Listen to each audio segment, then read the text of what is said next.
সাফল্য এনে দেওয়া সেই লঙ্কানকে আবারও ফেরাচ্ছে বাংলাদেশ ক্রিকেট বোর্ড। শ্রীলঙ্কায় নাভিদ নেওয়াজ আবারও দায়িত্ব নিতে যাচ্ছেন বাংলাদেশ অনূর্ধ্ব ১৯ দলের।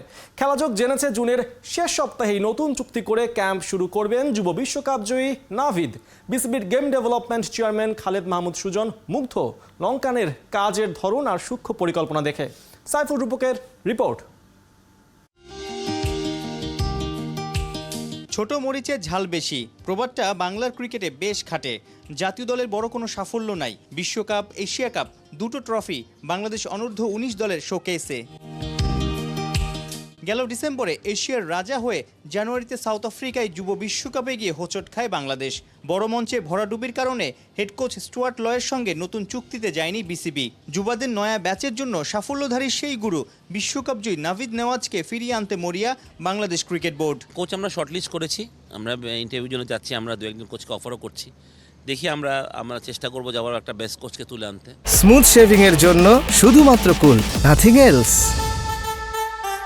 কারণ আমার মনে হয় যে এই লেভেলে আমাদের ভালো কোচিংটা দরকার। শোনা যাচ্ছে যে বিশ্বকাপ জয়ী নাভিদ নেওয়াজ, তাকে আপনারা আবারও ব্যাক করার চিন্তা করছেন।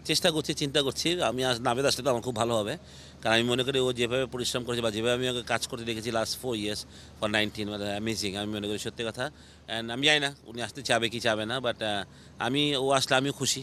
আপনারা চেষ্টা করছেন তো নিশ্চয়ই? হ্যাঁ, আমরা চেষ্টা করছি, দেখা যাক বাকিটা। সাফল্য পেলে সবার কদর মেলে। 2020-এ লঙ্কান মাস্টারমাইন্ড নাভিদের ছকে বিশ্বসেরা হয় বাংলাদেশ। তাওহিদ হৃদয়, তানজিদ তামিম, শরীফুল সহ বিশ্বকাপ জয়ী স্কোয়াডের অধিকাংশই এখন খেলছেন জাতীয় দলে।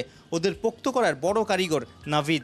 লঙ্কানের কাজের ধরন আর নিবেদন বেশ পছন্দ বিসিবির গেম ডেভেলপমেন্ট চেয়ারম্যানের। এই যেহেতু চ্যাম্পিয়ন হয়েছে, 4-5 বছর বাংলাদেশে কাজ করেছে, আবার শ্রীলঙ্কান দলের হয়ে বাংলাদেশের কালচারটাও আসলে সব কিছু বুঝে, এটা একটা পজিটিভ সাইন নিশ্চয়ই।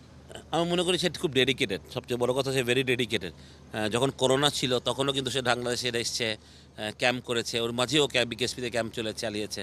তো এই যে ওর ডেডিকেশন ছিল বা ওর চিন্তা ছিল, বা আমি তো বললাম যে 4 বছর আমি যে হার্ডওয়ার্কটা করতে বা ছেলেদের সাথে যেভাবে মিশে গিয়েছিল, আমি ওরকমই একজন মানুষকে চাই যে আসলে আদায় করে নিয়ে আনতে পারে। সত্যি কথা বলতে গেলে, যেহেতু পরের বিশ্বকাপটা জিম্বাবুয়ে এবং নামিবিয়াতে, আফ্রিকান মহাদেশে, সেই জায়গাটাতে আপনি ওই প্ল্যান করে আসলে সামনের ট্যুরগুলো কী হবে, আপনাদের প্ল্যানটা কী হচ্ছে? আমরা ওইভাবেই করি। আমরা চেষ্টা করছি যে আফ্রিকাতে ট্যুর করা, জিম্বাবুয়ে, সাউথ আফ্রিকা।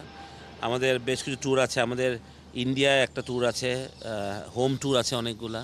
তো আমরা ওইভাবেই প্ল্যান করি, আমাদের ডেভেলপমেন্ট থেকে ওইভাবে প্ল্যান করা হয়। আমার একদম স্পষ্ট মনে নেই এখন কতগুলো, বাট আমাদের এবারও অনেকগুলো ট্যুর আছে। আমরা প্রতি বছরই প্রায় ওয়ার্ল্ড কাপে যাওয়ার ছেলেরা, এর আগে 2টা টার্মেই আকবররাও প্লাস লাস্ট ওয়ার্ল্ড কাপে যে টিমটা গেল তারাও কিন্তু 35+ ওডিআই ইউথ ওডিআই খেলে গেছে। তার মানে এইভাবে আমরা চেষ্টা করব, বাট কতটুকু পারবো জানি না, বাট তারপর আমাদের ইচ্ছা যে যত বেশি ছেলেদেরকে খেলে পাঠানো যায় আর কি।